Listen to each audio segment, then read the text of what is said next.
Bloomberg White House correspondent Josh Wingrove is in New Jersey, where the president is waking up this morning.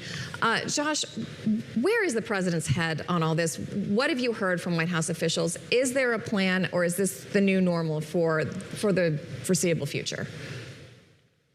Well, they're keeping it ambiguous. You know, there's some reporting that he's considering ramping up options. Axios, for instance, reporting that they've moved tankers, air tankers, back into the region to prepare for a potential escalation of airstrikes. So he seems to be keeping options on the table, but where we'll see that go, we don't know. As you know, we have always been on guard on weekends in particular. It seems like that's really when the American attacks seem to peak up. So, you know, we'll see if we see something later today.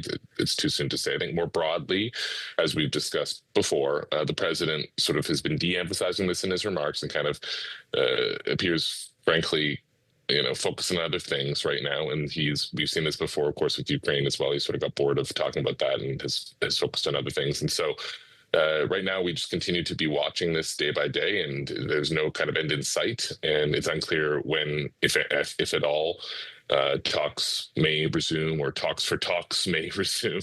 We just start continuing to watch it bit by bit.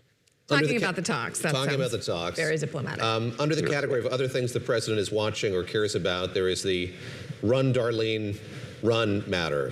His embrace of Lindsey Graham's sister, now the interim senator from the state of South Carolina, the president in a post on Truth Social encouraging her to put her hat in the ring for the primary to get the seat permanently. What do you make of this? I confess, I didn't know much about Lindsey Graham's sister before she was elevated to this position, but the president emphasizing his long relationship with her, his confidence in her. How is the president looking at her prospects and the importance of this race in particular, Josh? President likes loyalty in senators, and in her speech when she became a senator, she talked about the importance of upholding his agenda.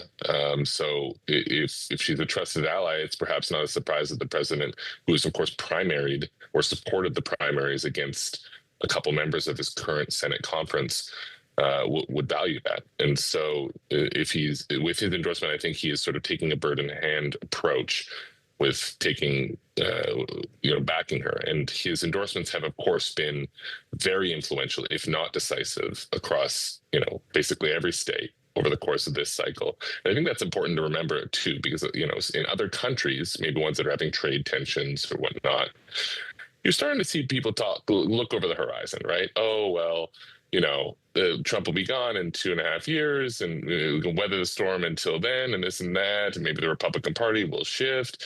President Trump will continue to have a very, very strong influence over the party, over its primaries, over the actions its leaders take, whether he's president or not, for quite some time. And so I think we're seeing that with this. And there's some reporting that other major candidates are now sort of reconsidering or still considering whether they will jump into the race, because running against a Trump-endorsed candidate would be a significantly uphill battle. Josh, since you are our senior Canadian correspondent, I do want to go back to... I'm sorry about the smoke. Of course you just did that. Did you guys plan that? I feel like that was a plan. No. I get so many texts, Even though I'm still upset that David went to Aspen without me, he did talk to James and Gura and talk about the trade policies. In the last hour, we were talking about kind of the incrementalism of having to negotiate one-on-one with all these countries, the way they're trying to do this next round of tariffs. And the president is now threatening new tariffs on Canada because of the wildfires. He posted, Canada has refused to engage in basic forest management and debris removal. Sounds familiar to what he said with California last year, knowing that such refusal will lead to exactly this result. This is willful negligence, that's capitalized, and becoming a yearly occurrence costing the United States billions of dollars, which cost of this pollution must of necessity be added to the tariffs Canada is currently paying. It's a complicated clause, by the way. Yes, that's not easy to read. That's my second time, and I did no better the second time. Josh, what is going on here? Does the president really need another foreign policy fight, especially one that could impact how much Americans pay for things, including cars and other items that come across the border? I mean, the notion of Canada, vacuuming the floor of its boreal forest or whatever. I mean, obviously, there's only so much you can do. To take this seriously, though, I mean, a Canadian national died fighting a forest fire this month in Colorado. This long-standing cooperation between these two countries. In those infamous California fires, it was Canadian water bombers you saw. Some of the stuff Trump says sort of goes off the back of Canada and Canadians. Other stuff they find particularly insulting. And I think this risks being in that second bucket because the country has spent so much time helping America fight its forest fires.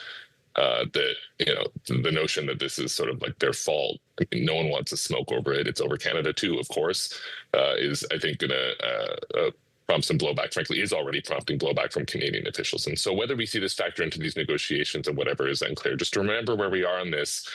Most of the trade between Canada and the U.S. right now is tariff-free because it's exempted under CUSMA, or as the Canadians call it, and USMCA after the Americans call it. And so Trump could adjust that exemption. That's a big fear of industries in the U.S. and in Canada. He could raise the baseline tariff through these 301 investigations, one of which is done, one of which is still in the hopper. Or he could try to adjust the sectoral tariffs to crank up tariffs on autos or steel, which are the two ones that are biting the Canadian economy in particular. So he does have avenues here if he wants, but it's also true that Canada has one of the lowest effective tariff rates in the world right now when it comes to accessing the U.S. market. And so if the price of that is looking the other way when the president gets upset every now and then,